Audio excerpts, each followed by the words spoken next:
Assalamualaikum warahmatullahi wabarakatuh. Selamat pagi, selamat siang, selamat sore, ataupun selamat malam untuk adik-adik TKR dimanapun kalian berada ya. Kali ini kita akan masuk ke bab di mata pelajaran PKR, yaitu pemeriksaan kepala silinder. Oke, kita mulai saja. Siapkan alat tulisnya dan fokus. Oke, pemeriksaan kepala silinder dimulai dari pemeriksaan kebengkokan kepala silinder. Kita membutuhkan alat yang namanya filler gauge ya. Ini mungkin kalian sudah sering menggunakan alat ini ya. Bentuknya seperti ini, ada angka-angkanya ya. Ini untuk mengukur ketebalan ya. Kemudian ada straight edge atau mister baja. Bentuknya seperti ini ya. Kemudian perhatikan gambar di samping kanan. Ini adalah kepala silinder bagian permukaan ya. Kemudian kalian perhatikan ada huruf A, B, C, D ya. Dimulai dari sisi A ya, yang menyilang seperti ini. Kemudian dilanjutkan di sisi B di bagian samping kepala silinder. Dilanjutkan dengan posisi C ya di sisi sampingnya. Kemudian ada D. Dan yang terakhir nanti ada di bagian intake atau exhaust manifold ya. Itu ada posisi E dan F. Oke, perhatikan di sini ada titik tengah ya. Nanti ketemu titik tengah. Inilah titik yang paling biasanya mengalami kebengkokan. Oke, seperti apa? Simak terus. Di sini ada sebuah video ya. Sebuah video yang menunjukkan bagaimana sih pengukuran kebengkokan kepala silinder itu ya. Seperti ini, silakan dilihat ya. Jadi dimulai dari sisi menyilang dulu ya. Kemudian fokuskan di bagian titik tengah ya. Bagian titik tengah, kemudian pinggir, kemudian catat hasilnya ya.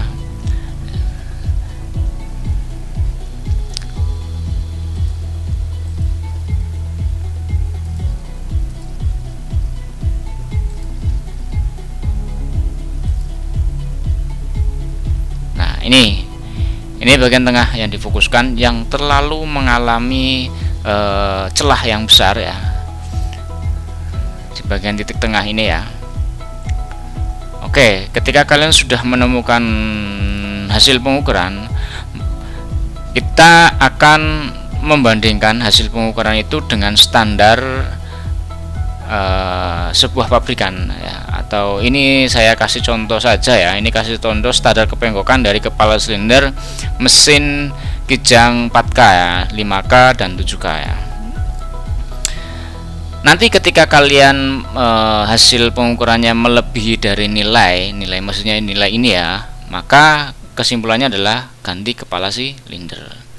Oke, kemudian biasanya Bapak Ibu guru kalian di sekolah itu memberikan sebuah worksheet atau job sheet atau lembar kerja ya, seperti ini ya. Kalian langsung saja mengisi daripada titik-titik dari poin A hasil ukurnya berapa, poin B hasil ukurnya berapa, C berapa, D berapa, E berapa, F dan berapa. Oke, semisal contoh ini hasil pengukuran ya, ini contoh saja ya. Ketemu angka ini, kemudian angka ini. Lantas nilai mana yang akan kita pakai? Oke, dalam pengukuran kita ambil nilai yang terbesar. Semisal contoh kita menemukan nilai 0,05. Nah, kalau sudah mendapatkan nilai yang terbesar, kemudian kalian bandingkan dengan standar pabrikannya.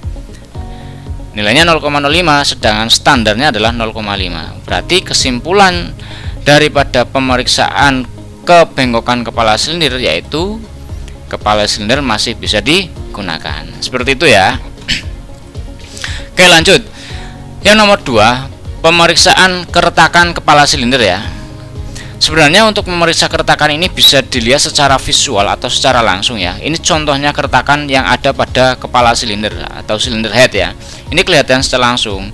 Tapi secara standarnya gunakan dye penetran untuk memeriksa ruang bakar, saluran masuk, saluran keluar, dan permukaan kepala silinder. Nah, ini hasil pemeriksaannya terdapat keretakan seperti ini, maka kesimpulannya yaitu kepala silinder perlu diganti. Oke ya. Oke, yang nomor 3 kita lanjut pemeriksaan noken as. Yang pertama yaitu pengukuran run out atau keolengan ya. Kita lihat seperti apa pengukuran run out itu. Dalam pengukuran run out atau keolengan, kita membutuhkan 2 alat ya. Yang pertama ada V-block ya, seperti ini bentuknya ya, V-block ya. Pastinya kalian sudah dikasih tahu sama Bapak Ibu guru di sekolahan. Kemudian membutuhkan dial indikator ya, ini dia. Nah, kemudian letakkan noken as atau camshaft di permukaan yang rata, setting dial indikator, kemudian nanti kita akan memutarnya secara pelan-pelan dan mendapatkan nilai kebengkokan atau keolengan dari noken as ya. Oke, jarumnya bergerak ini ya, perhatikan ya. Oke, kita sudah mendapatkan nilai. Kemudian kita masukkan hasil pengukuran itu ke dalam lembar worksheet ya. Di sini kita tahu run out maksimum adalah 0,06 mm ya. Hasil pengukuran kita yaitu 0,05. Kesimpulannya adalah noken as masih bisa digunakan. Seperti itu ya, mudah ya. Kemudian kita melakukan pemeriksaan cam loop. Cam loop itu apa sih Pak? Cam loop ini bagian tonjolan yang ada di noken as ya. Bagian tonjolan baik ini kan nanti akan mengatur terbuka dan tertutupnya katup in ataupun katup X. Berarti nanti ada 2 pengukuran, yaitu in nya untuk nomor 1, 2, 3 dan 4 berapa, X nya 1, 2, 3, 4 dan berapa. Terus alat yang digunakan apa Pak? Alat yang digunakan adalah kita menggunakan mikrometer ya. Oke, silahkan perhatikan video berikut untuk lebih jelas dalam kalian nanti melakukan praktikum di sekolahan ya.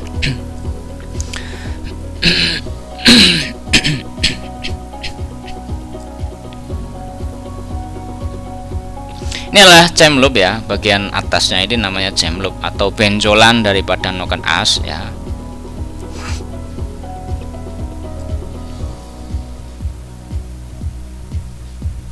Nanti diukur bagian sini, kemudian bagian menyilang seperti ini, sini sama sini ya, ujung ke ujung yang paling atas, kemudian bagian sampingnya ya. Kita gunakan mikrometer. Nah, ini kita gunakan mikrometer. Kita kalibrasi terlebih dahulu ya, agar mendapatkan nilai 0 kembali atau nilai standar daripada alat ukur tersebut ya, agar kita mendapatkan hasil yang benar-benar simetris atau benar-benar sempurna ya. Nah, kalau sudah, kita langsung melakukan pengukuran bagian samping terlebih dahulu, kemudian bagian yang atas atau bagian yang benjolan yang atau bagian noken as yang benjol ya, atau yang dinamakan dengan cam loop ya bahasanya. Oke, setelah itu catat hasil pengukuran untuk posisi in berapa, untuk posisi X berapa ya. Ini kita sudah menemukan atau mendapatkan standar daripada ketinggian cam loop ya, yaitu untuk katup masuk 36,47 sampai 36,57. Maksudnya apa Pak? Maksudnya yaitu di rentang antara ini, nilai 36,47 sampai 36,57 ya. Oke, saya isi dulu hasilnya ya. Kemudian kita ambil nilai yang tertingginya berapa ya. Nilai tertinggi untuk in adalah 36,55 ya. Ini ya, 36,55 ya. Sedangkan standarnya adalah 36,47 sampai 36,57. 36,55 kan masih dalam range ini ya, masih dalam angka ini ya. Berarti masih bisa digunakan ya. Kemudian untuk X nya gimana? Untuk X nya kita mendapatkan nilai 36,45 ya. Oke ya, berarti ini kesimpulannya adalah masih bisa digunakan. Oke ya. Oke, selanjutnya adalah pemeriksaan katup. Pemeriksaan katup dimulai dari pemeriksaan diameter batang katup ya. Kita lihat videonya. Ini adalah sebuah katup ya. Nanti kita cek diameternya di titik atas, kemudian di titik bawah ya. Seperti ini ya. Ini biasanya yang paling rentan untuk mengalami keausan ya.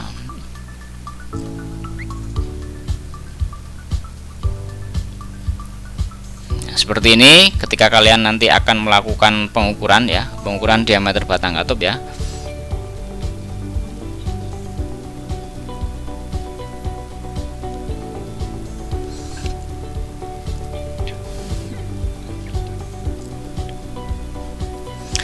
Setelah kalian melakukan pengukuran, maka kalian harus mencatat hasil pengukuran di lembar kerja atau job sheet kalian ya.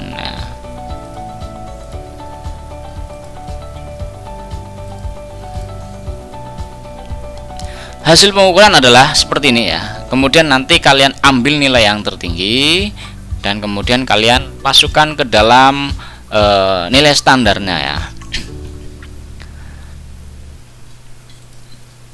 Oke, kemudian kita ke bagian pengukuran celah oli ya. Pengukuran celah oli yaitu selisih antara hasil ukur diameter bushing dengan diameter batang katup. Itu nanti akan mendapatkan nilai yang dimaksud dengan celah oli.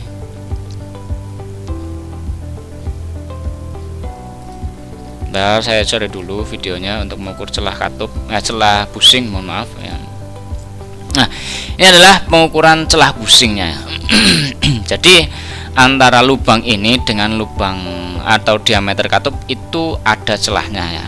Dan celahnya ini memiliki standar ya, standar, dan apabila melebihi standar yang sudah ditentukan, maka katup harus diganti ya. Kesimpulannya seperti itu ya. Oke, kemudian kita sudah mendapatkan hasil pengukurannya ya, antara celah bushing dengan diameter katup ya. Kemudian kita kurangi diameter bushing dengan diameter batang katup, maka akan diperoleh data berikut ya. Jadi hasil ukur yang nomor 2 ini adalah lubang bushingnya ya. Kemudian dikurangi dengan pengukuran yang pertama, nanti akan didapati nilai-nilai ini ya, nilai-nilai ini ya. Kemudian kita ambil nilai yang terbesar berapa ya, kemudian kita masukkan, katup masuk standarnya adalah 0,08 maksimumnya ya, berarti ini masih bisa digunakan. Oke, untuk katup buang nilai standarnya adalah 0,10, sedangkan nilai pengukurannya, hasil pengukurannya adalah 0,089. Berarti kesimpulannya yaitu masih bisa digunakan. Oke ya. Kemudian pemeriksaan pegas katup. Pemeriksaan pegas katup kita menggunakan alat yang namanya jangka sorong ya. Ini seperti ini ya. Pengukuran pegas katup ini dilakukan pada saat atau pegas katup ini sudah dilepas. Berarti ada istilah ukur panjang bebas pegas katup ya. Standarnya adalah 46,5 ya. Kita lihat dulu bagaimana sih cara mengukurnya ya. Seperti ini ya cara mengukurnya ya, menggunakan jangka sorong ya. Kemudian kalian masukkan, kemudian ambil nilainya, hasil pengukurannya ya, seperti ini ya. Di semua pegas katup ya, baik itu pegas katup in maupun X ya. Oke, saya sudah mendapati nilai seperti ini ya.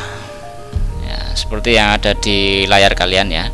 Untuk in adalah 46,00, in yang nomor 2 46,5, in yang nomor 3 adalah 46,04, in nomor 4 adalah 46,07, kemudian yang X1 ada 46,07, 46,00, 46,44, 46,09 ya. Sedangkan standarnya adalah 46,5. Oke, seperti biasa kita cari dulu angka yang terbesar ya. 46,5 untuk in, untuk X nya adalah 46,44. Maka kesimpulannya yaitu pegas katup masih bisa digunakan. Seperti itu ya. Kemudian ada yang selanjutnya, yaitu pengukuran pegas katup adalah menggunakan untuk alat ukur pegas untuk ketegangan pegas katup pada panjang spesifikasi saat terpasang ya. Jika ketegangan pegas saat terpasang tidak sesuai dengan spesifikasi, maka ganti pegas katup. Ini biasanya disebut dengan pressure gauge ya. Ini bisa digunakan untuk mengukur ketegangan atau kekuatan daripada pegas katup. Fungsinya apa? Jadi ketika pegas ini sudah lemah, dia tidak akan sempurna atau mendorong kembali posisi katup agar dia tertutup rapat. Jadi kalau tidak sempurna, nanti katupnya akan terdapat kebocorannya. Seperti apa caranya, kita simak video berikut ini.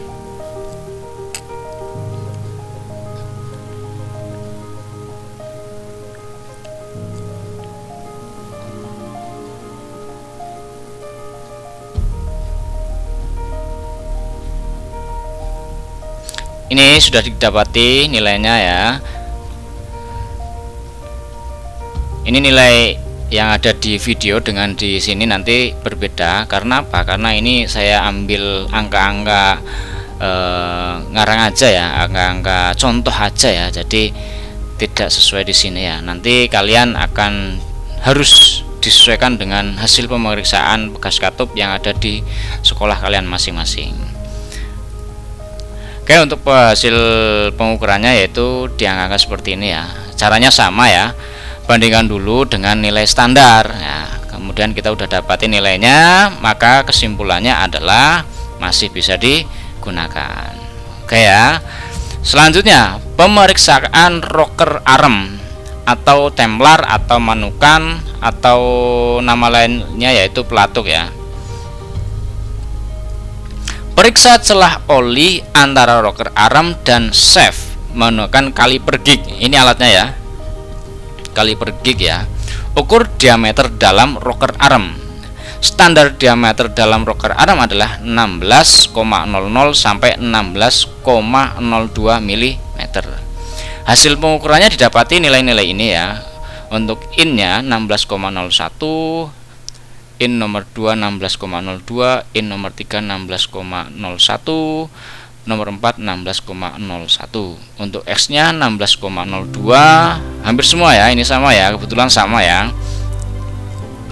Maka kesimpulannya adalah tadi ya, kita balik lagi dulu. Kesimpulannya adalah karena nilai maksimum yang didapati atau nilai tertinggi di sini adalah 16,02 dan di sini nilai rentangnya juga maksimumnya 16,02, maka kesimpulannya adalah rocker arm masih bisa digunakan. Oke, ini adalah contoh worksheet yang saya berikan untuk adik-adik. Silahkan nanti dicoba sendiri ya, menggunakan mikrometer.